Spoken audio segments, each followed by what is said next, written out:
I'm Brad from Trail Recon, and I'm here with my good friends in my garage from HiLiTES, and today we're installing their new platform rack on my Land Cruiser LC250, which can also be installed on a Lexus GX550.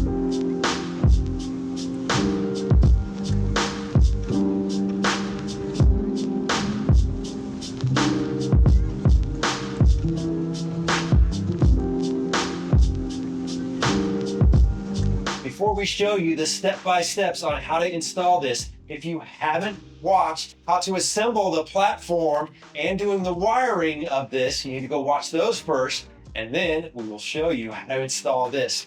This is going to be super cool. Let's get started. All right, before we get started, let's talk about the tools we need for this installation, starting with some metric Allen wrenches, some metric wrenches, a 12mm socket, a 10mm socket, and another 10mm socket, so when you lose this 10mm, you have one to replace it. A small extension, a ratchet, some plastic pry tools, preferably something that's got a little curve to it like that, some RTV, a tape measure, and then some nice to have things are an air shim, which we'll talk about when we get the installation going, and an air ratchet, and an electric ratchet.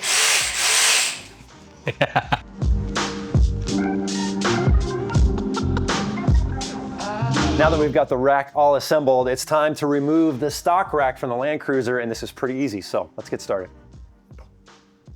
All right, first thing we want to do is take these plastic covers off, and what you really want to do is get a good plastic tool. It's got a little bit of an angle on it, and go from the front here, slide it under, you're going to pop it up and pull it out. Easy day. Now, we just got to get the rest off. Now for the center plastic piece, really you don't even need a plastic removal tool. You just kind of get your fingers back here and you're going to feel a little gap behind each of the edges. Slide that right out, no problem. Now we got to remove these bolts. All right, this next step, you really got to take your time here. So there are a total of 5 bolts on each side, and you can't just get your gun and just pull these out because there's a plate underneath here that's going to bend if you pull one bolt higher than the other one. So you need to incrementally kind of turn one full turn and the other one full turn. So we're going to start with a 12mm socket on the front and the rear, and it's a 10mm in the front, and we're just going to take our time and do a little bit at a time, taking it easy. So one full turn on that one full turn on this one, and then when they're loose enough that you can do it by hand, then you can just pull them on out. But do not, guys, do not use a gun on here.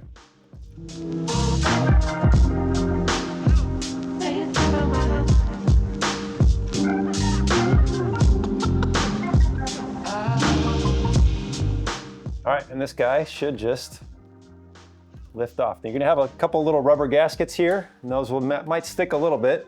But that's done. Now we just got to take this last center bracket off, and these are 13mm as well.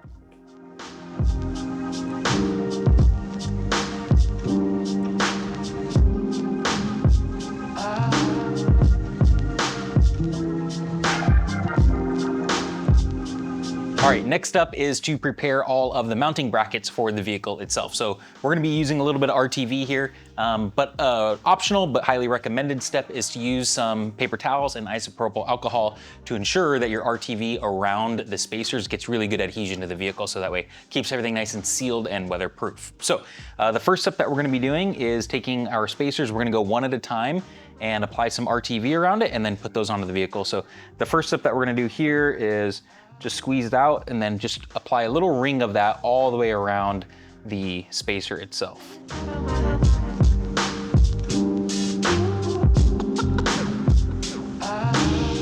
So you'll notice that on the Land Cruisers and on the GX, there's a little bit of a nylon tube that comes out of the roof here that the spacer fits perfectly around. So you kind of have to kind of wobble it in and then drop it down rather than just completely pushing it down, because it's important that you don't push those nylon bits all the way through, because then you got to get the headliner off, yada, yada, yada, long story. So don't do that. Just make sure it fits around nicely. It's a pretty tight fit, and then it plops into position pretty easily. So do that and then leave the RTV, let it dry, and then good to go.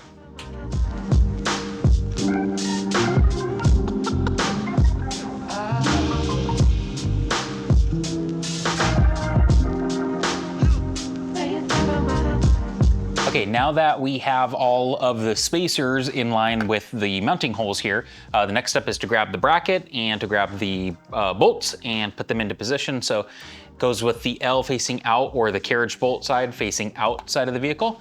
So just drop one in, drop the next one in, and just kind of hand tighten it. You want to still be able to slide these brackets back and forth when you get the roof rack into position with you and your friends. So for now, it's just get all of these on and threaded and started.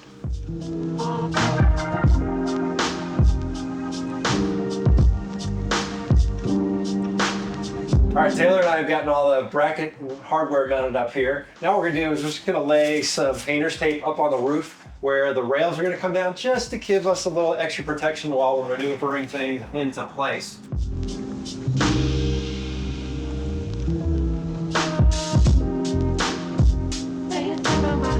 All right, guys, with the rack all assembled, grab your kids, your neighbors, whoever you got around to help you.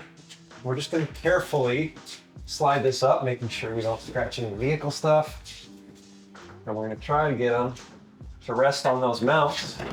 Line it all up. Watch your fingers in here.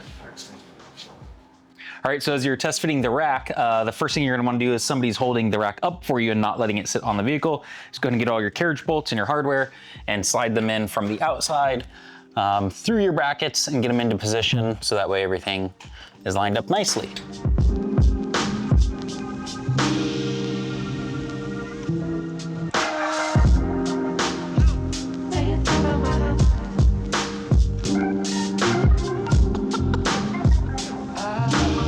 All right, we got all the carriage bolts in, and now we're gonna start snugging those up. And if you remember, when we put the first brackets on, we kept them loose so we could adjust everything. And now that we're gonna tighten up these side carriage bolts, then what we're gonna do is we're gonna get this thing perfectly centered, the entire rack perfectly centered, before we tighten everything up.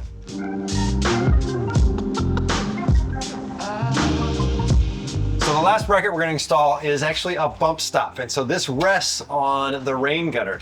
Now, in order to get this installed, we're going to use what's called an air shim, and this basically sticks in here, and this is a nice to have tool. This sticks in here, we'll pump it up, and then that'll give us enough room to put this in here, install it with just a little bit of tension. Now, if you don't have an air shim, get your buddy that helped you install a roof rack and put a little upward pressure on there. Install this, because you want this to be a little bit of tension, so this keeps this nice and firm. That way our light bar is going to be nice and soft.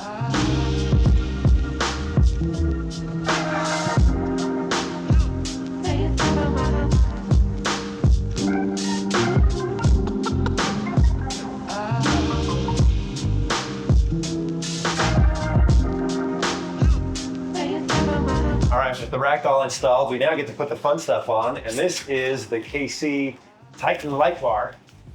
Just mounted up, wired up, and we're ready to roll.